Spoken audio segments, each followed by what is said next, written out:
NLP dalam kehidupan. Ya, banyak yang bertanya-tanya apa sih manfaatnya kalau kita belajar NLP. Pertama, bisa lebih bahagia dalam hidup. Gimana bahagia dalam hidup? Ya, karena kita bisa mendesain peta dalam kehidupan kita bahwa kehidupan itu adalah mutlak hak kita untuk bisa bahagia, misalnya meningkatkan kepercayaan diri dan pandangan hidup yang sehat dan bermanfaat, kemudian hidup dengan tingkat stres yang sehat dan minim depresi. Ya, ini karena persepsi, otak kita adalah persepsi.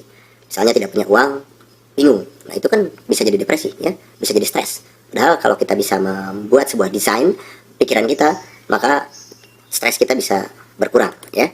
Lebih sering bisa mencapai tujuan karir atau profesi yang diinginkan. Nanti ada tool, ada teknik yang bisa mencapai tujuan karir itu, ya, dengan namanya modeling, ya. Kemudian menarik hal-hal baik dan bermanfaat, ya. Kenapa? Karena dalam NLP itu selalu kita belajar dari sisi baiknya, ya. Kemudian berkomunikasi dengan lebih efektif dan mengurangi salah paham. Karena dengan kita bisa NLP, kita memahami perilaku orang lain, ya. Bahasanya bahasa yang bisa dimengerti juga oleh orang lain, gitu, ya. Di dalam NLP itu kalimat tidak mengandung maksud, sehingga kalau maksud itu kan jadi multitafsir, orang bisa jadi salah paham, ya. Bisa bertanggung jawab dan sportif dalam kehidupan, karena tadi tidak ada hal yang benar dan salah, mana yang salah mana yang benar. Jadi dia bisa mempertahankan bahwa benar menurut dia, gitu kan, dan bisa dipertanggungjawabkan, gitu.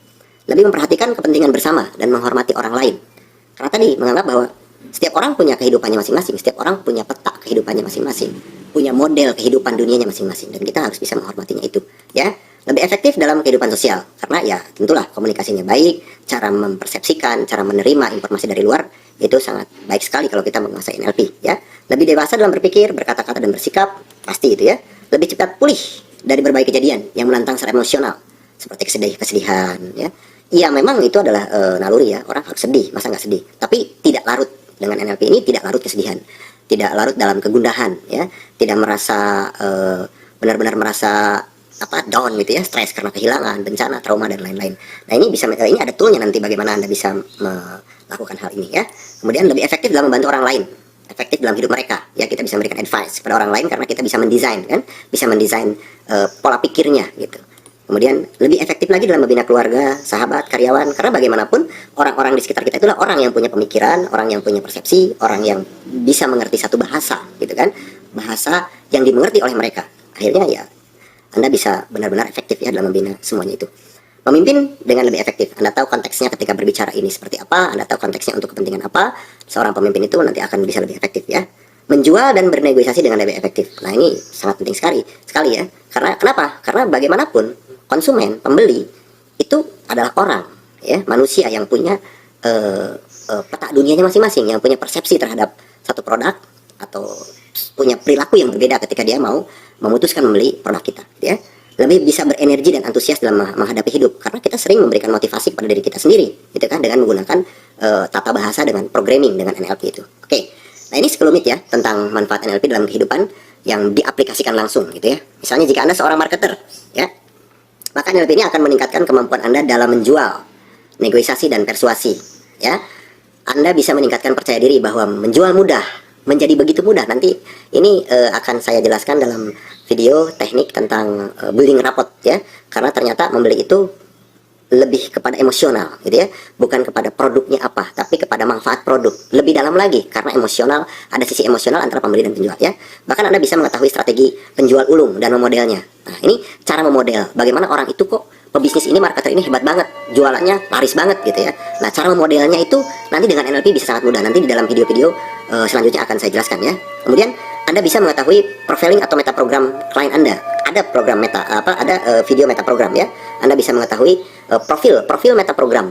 Profil meta program itu lebih ke perilaku cara beli orang. Orang ini membeli karena apa, gitu. Orang ini membeli kadang-kadang karena tertarik hanya karena diskonnya, gitu. Tidak perlu banget sih, gitu kan. Tapi ada orang juga yang memang begitu kita kasih diskon dia nyantai-nyantai saja. Anda bisa tahu bagaimana menawarkan kepada orang yang seperti A, menawarkan orang kepada seorang seperti B, ya.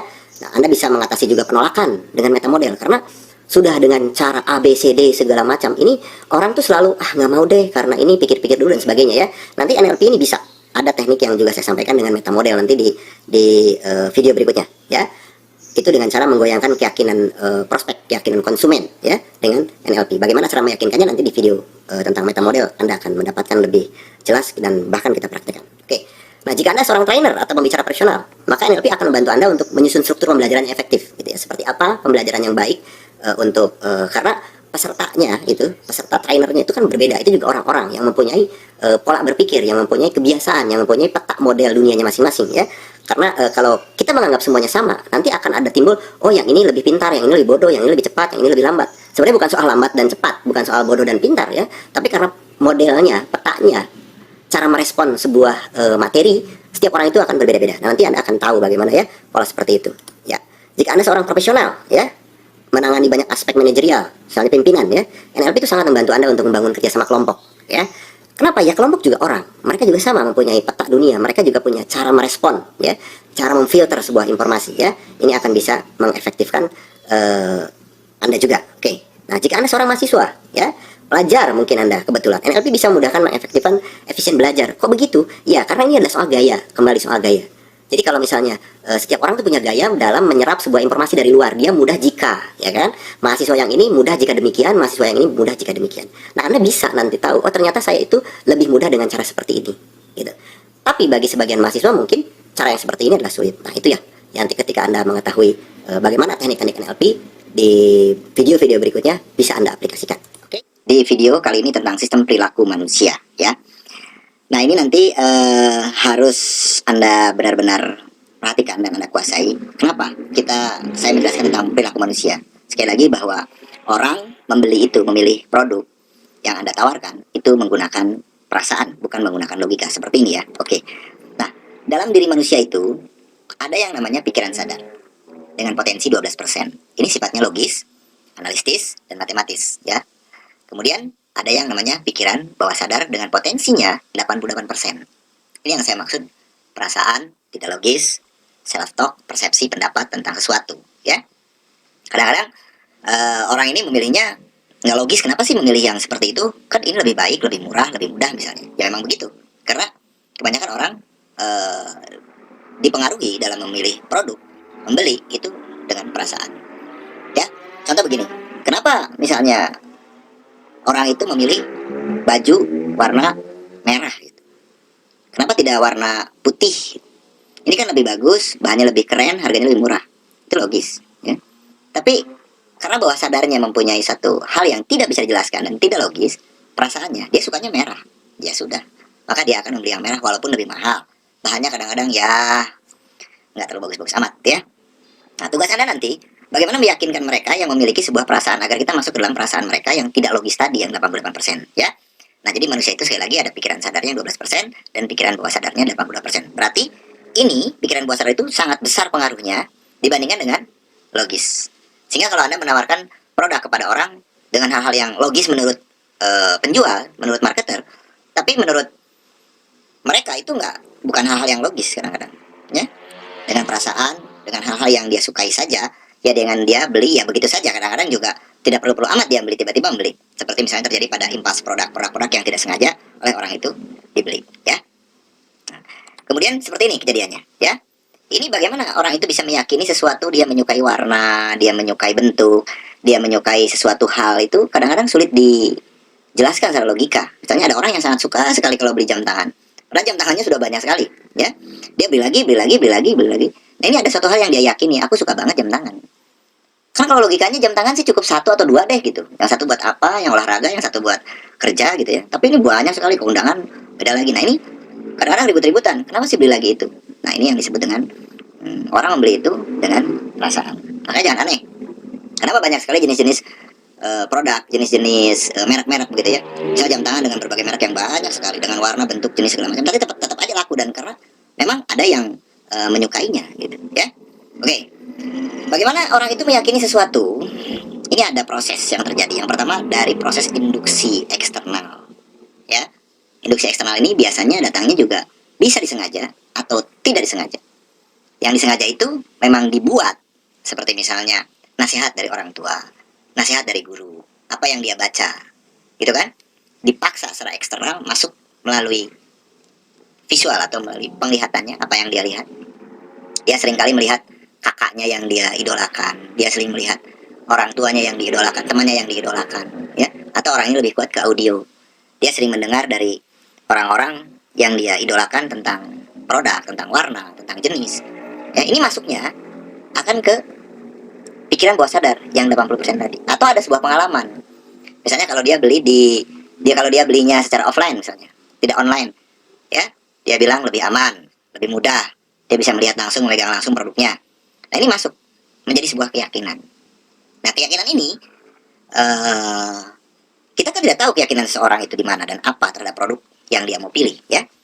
Makanya salah satu prosesnya dengan induksi eksternal itu yang menggunakan teknik NLP. NLP ini nanti kalau Anda buka di video-video lain akan menjelaskan bagaimana sehingga keyakinan orang ini menjadi mulai pudar tentang apa yang dia yakini. Misalnya begini ya, contoh, Anda menawarkan sebuah vitamin ya, vitamin yang baru keluar dan bisa vitaminnya ini untuk menyegarkan tubuh, membuat energi, vitalitas dan sebagainya, misalnya ya. Sorry. Nah, tapi orang ini meyakini bahwa oh dia sih pakai jamu. Kalau aku sih pokoknya untuk menambah vitalitas, menambah vitamin dan bla bla bla bla, aku selalu minum jamu. Nah, Anda menawarkan produknya vitamin dalam bentuk kapsul ya atau dalam bentuk apalah begitu. Ini ketika harga lebih murah tidak menggoyangkan dia. Ketika bonus banyak tidak menggoyangkan orang ini ya. Kenapa? Karena dia memang punya sebuah keyakinan dari pengalaman dan dia rasakan memang benar misalnya jamu misalnya gitu. Dari induksi eksternal dia pernah dinasehati oleh orang tua gitu ya, dan dia pernah melihat secara sendiri bahwa dia yakin sekali untuk menambah vitalitas, untuk menambah kebugaran, untuk menambah energi, minum jamu. Ketika Anda menawarkan produk kesehatan ya, ini kesulitan menghadapi orang seperti ini. Kita kasih lebih murah, kita kasih lebih bagus, kita bilang ini sudah ada BPOM-nya, ini juga banyak bonus dan bla bla bla. Nah, disitulah kesulitannya. Kenapa ya sulit membeli? Nah, nanti dalam video ini, video-video selanjutnya Anda akan tahu bagaimana cara biar masuk ke dalam pikiran bawah sadarnya. Sekali lagi bahwa eh, orang membeli itu dengan perasaan dan perasaan itu adanya di bawah sadar. Sedangkan di bawah sadar setiap orang ada hal-hal yang dia sudah yakini, gitu loh, ya. Sudah diyakini sebelum kita menawarkan produk itu. Misalnya soal warna saja.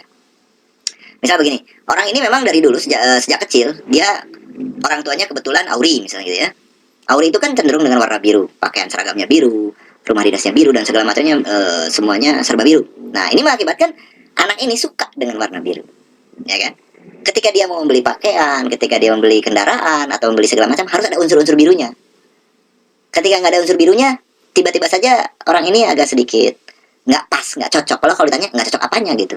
Kalau pakaian kan bentuknya udah oke, ya harganya udah oke gitu loh. Karena mungkin tidak ada sedikit saja, tidak ada yang warna birunya sedikit misal atau kerahnya atau ya sedikit warna biru dari corak, ini menjadi mundur. Nah, bagaimana kita bisa melihat seperti itu? Makanya di dalam penawaran NLP ini kita akan menggunakan banyak sekali yang berkaitan dengan uh, mendobrak keyakinan mereka yang sudah dikuasai melalui bawah sadar, gitu ya.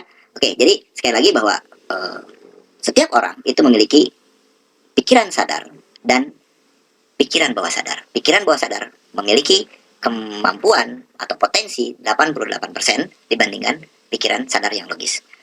Ya, jadi dalam penawaran jangan terlalu logis-logis amat gitu karena orang membeli itu memilih sesuatu, memutuskan sesuatu itu dipengaruhi oleh pikiran bawah. Ada kalanya kita jangan sombong dengan ilmu pengetahuan yang sudah kita punya ya. Ada kalanya kita belajar dari pengetahuan orang lain ya.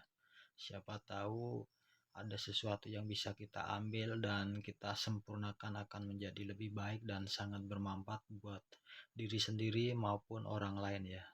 Terima kasih.